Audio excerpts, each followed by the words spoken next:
교수님 안녕하십니까? 안녕하세요. 엄부TV의 김지민입니다. 김신일입니다. 반갑습니다. 네.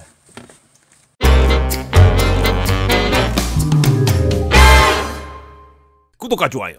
이번 시간에는 영상에 대해서 제가 궁금증이 생겼어요. 맞습니다. 그래서 또 애국심.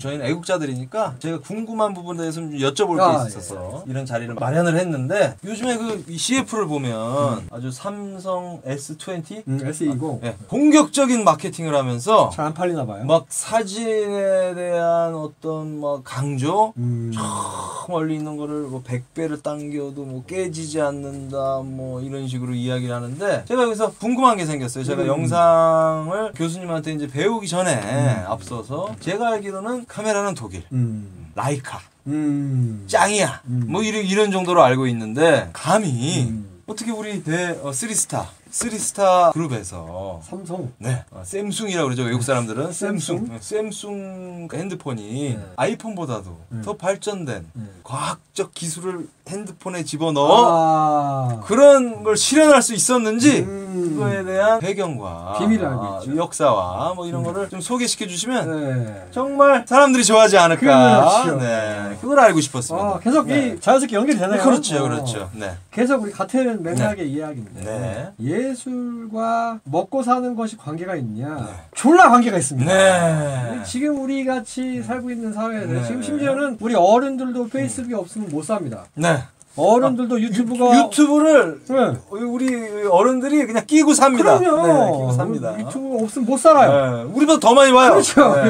그런 가운데에서 이 카메라라는 것은 이 모든 것을 연결해주고 있기 때문에 우리 교수님들도 지금 수업하려고 비대면 수업하려고 뭐 줌이니 카메라는 뭘 사야 되냐, 마이크는 뭘 사야 되냐 난리가 난 거라는 거죠. 카메라는 사실 엄청 슬픈 역사가 있어요. 광학, 렌즈로 사물을 보아서 이거를 사진이나 영상으로 남기는 기술은 전쟁과 너무너무 깊이 관련이 있어요. 이 전쟁에서 승리라고 말할 수는 없지만 전쟁에서 전 세계를 먼저 휘어잡은 두 나라만 이 기술이 있어요. 어딜까요? 독일과 미국. 미국일 것 같죠. 미국은 광학 기술이 빵입니다. 일본. 그렇죠. 독일, 일본. 그렇죠. 일본이 제가 너무 안일하게 생각했어요. 많이 아니랬어요. 미국은 광학에서는 엄청 뒤떨어집니다. 지네 나라가 렌즈 하나 제대로 만들어낼 수 없을 만큼 보잘것없어요. 전 세계에서 딱 두 나라만 이 광학 기술을 가질 수 있었는데 이 광학 기술을 가진 이유가 뭘까요? 정찰? 그렇죠.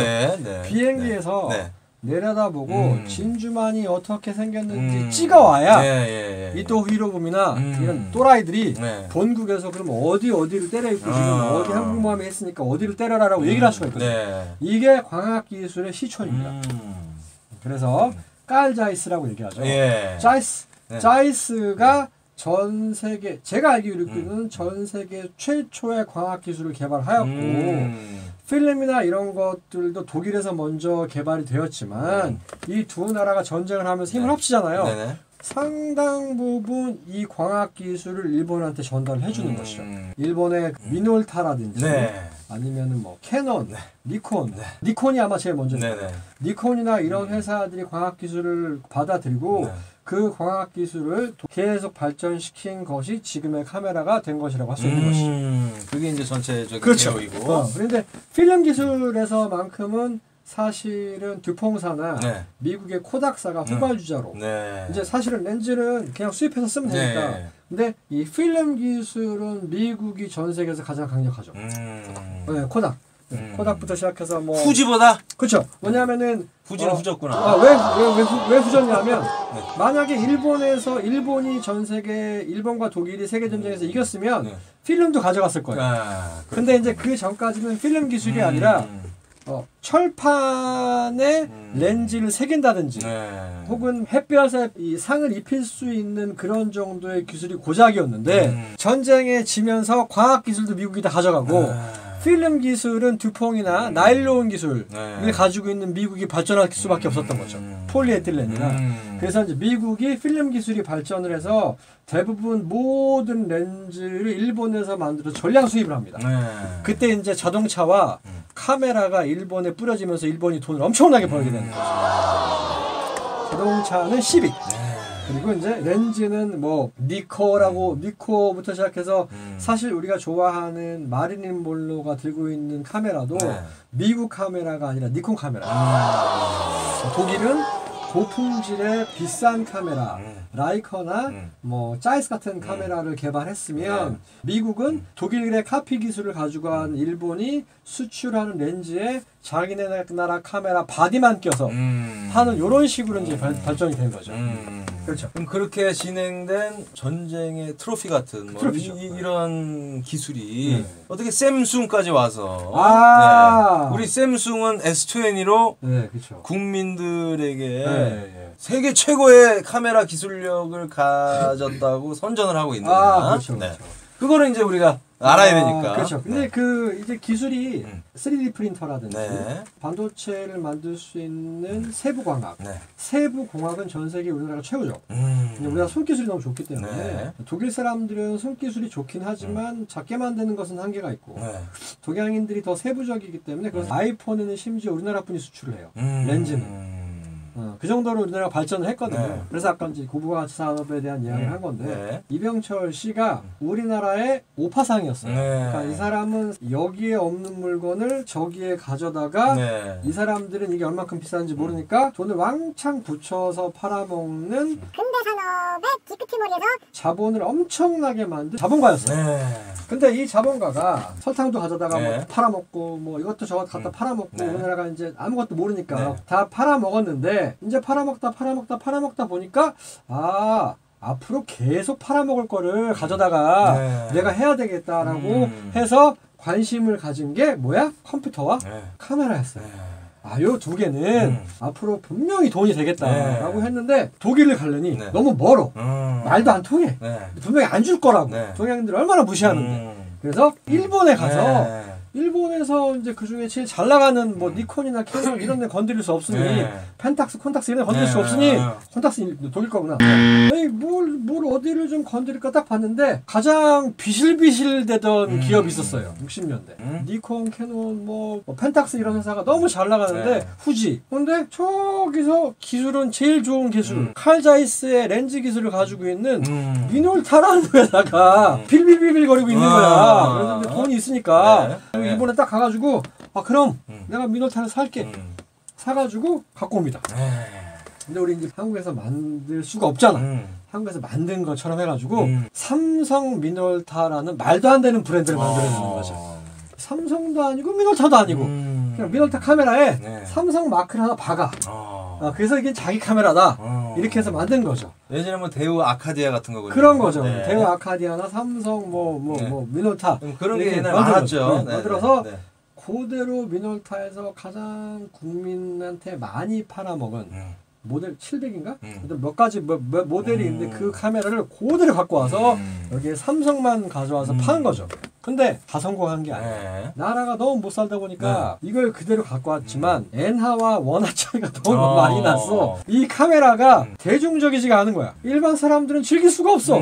더군다나 한 가지 미스한 게 카메라만 갖고 오면 될 줄 알았지. 필름은 어디서 갖고 와야 돼? 필름 만들 기술이 없거든 삼성이. 그리고 삼성이 이 필름을 절대 만들지 않아요. 왜냐하면 이게 돈이 돼야 되는데 이 필름 산업은 나라 전체가 즐겨야 가능한 일이거든요.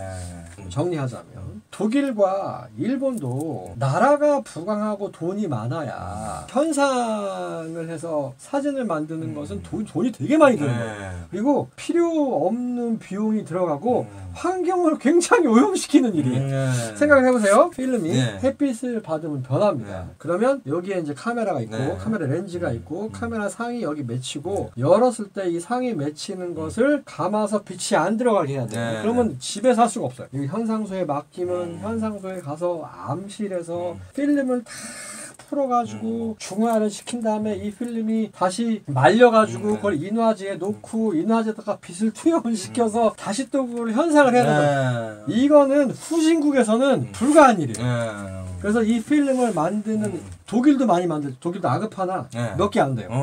독일도 필름 만드는 데가 몇 개 안 되고 일본도 후지 정도에서나 대중화 시켰지 한국에선 이 공장을 만들 수 있는 능력도 안 되고 이런 화학약품을 다 수입을 하려면 답이 없단 말이야. 그래서 카메라는 팔았지만 이 카메라를 가지고 돈이 안 되겠는데 라고 얘기를 해서 이 미노타에서 가지고 있는 또 다른 기술을 갖고 오죠. 그게 뭘까요?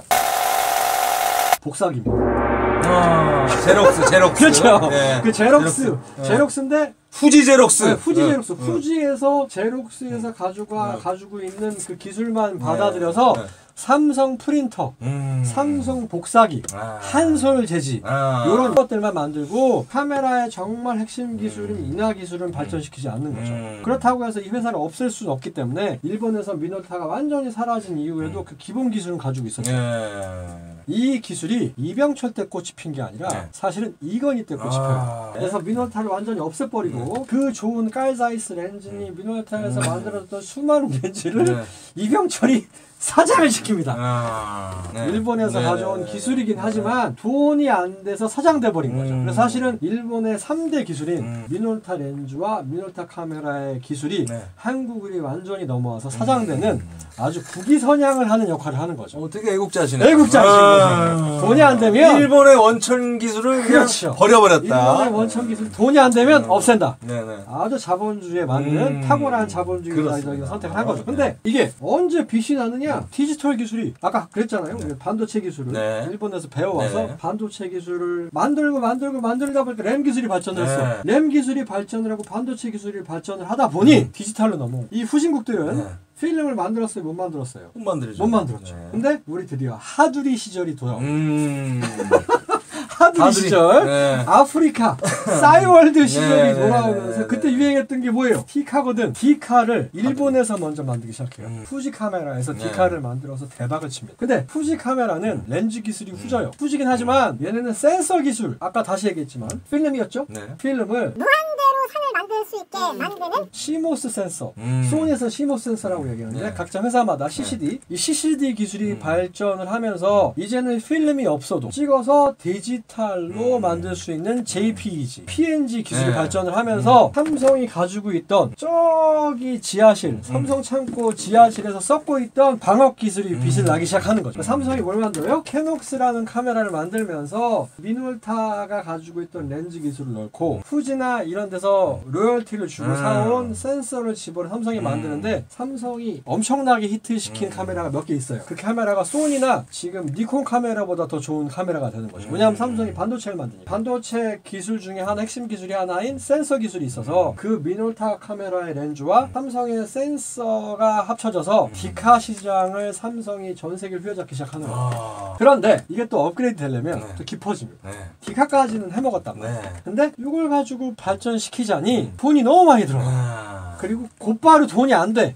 삼성은 곧바로 돈이 되지 않는 것은 하지 않습니다. 그래서 디카까지는 만들었지만 그 이후에 이제 소니나 파나소닉이나 후지에서는 이 센서를 가지고 더 크게 만들어서 동영상 기술을 만든다든지 흔들리지 않는 어떤 그 손떨림 방지라든지 센서의 고감도라든지 이런 부분은 엄청나게 투자가 돼야 되는데 이 투자를 해서 돈이 안 될 것 같은 삼성은 이 캐녹스를 또 날려버리죠. 그 아들인 이재용은 캐녹스를 없애버립니다. 그래서 이 캐녹스의 기술이 다시 삼성 창고에 박히게 되는 것이죠. 그래서 삼성이 이제 그때부터 계속 반도체만 만들고 램이나 만들고 뭐 SSD 만들고 이렇게 저장 장치를 만드는데 이제 정신없이 막 투자를 하는 것이죠. 나중에 다른 일본 회사들은 또 이 기술을 가지고 2차 산업, 3차 산업의 기술을 만들기 시작한 거죠. 소니는 이때 어떤 삽질을 하느냐? 우리 더 이상 1차, 2차 산업인 일반 대중들이 좋아하는 사업을 하지 말고 카메라 기술도 있으니 우리는 영화사를 사자라고 해서 소니가 어디를 사버리냐? 디즈니를 사버립니다. 근데 디즈니는 또 어디를 샀느냐? 마벨을 다 샀어요. 소니 픽처스가 미국에서 죽수다가 겨울왕국부터 시작해가지고 이제 소니가 엄청나게 히트를 하기 시작하면서 자체 기술을 가지고 있는 카메라 기술을 가지고 있으니 이 영화사를 만들면서 카메라까지 만들어요. 일반 사진 촬영이 아닌 동영상 기술에 대한 집약이 소니는 엄청나게 쌓이기 시작하는 거죠. 그래서 이 소니는 예술 산업인 영화 산업에 투자를 해서 영화 산업에 발전된 기술로 지금 동영상 카메라를 전 세계 내구성은 후지지만 영화에서 쓰는 포맷을 일반인도 쓸 수 있게 일반인들한테 기술을 풀어버려요. 그래서 캐논과 니콘이 죽을 씁니다. 지금. 그나마 그 기술을 조금 응용화시킨 블랙매직 카메라나 이런 영화인들의 이야기를 들은 GH, 파나소닉과 후지는 살아남았는데 니콘과 캐논은 지금 앞날이 굉장히 어둡습니다. 그래서 카메라의 과학 기술을 가지고 있던 삼성이 기다렸는데 핸드폰을 써먹을 수가 없어. 옛날에는 그래서 여행에 가면 핸드폰과 디카를 가지고 다녔던 거예요. 근데 또 우리 삼성에는 서광이 비치기 시작한 거죠. 이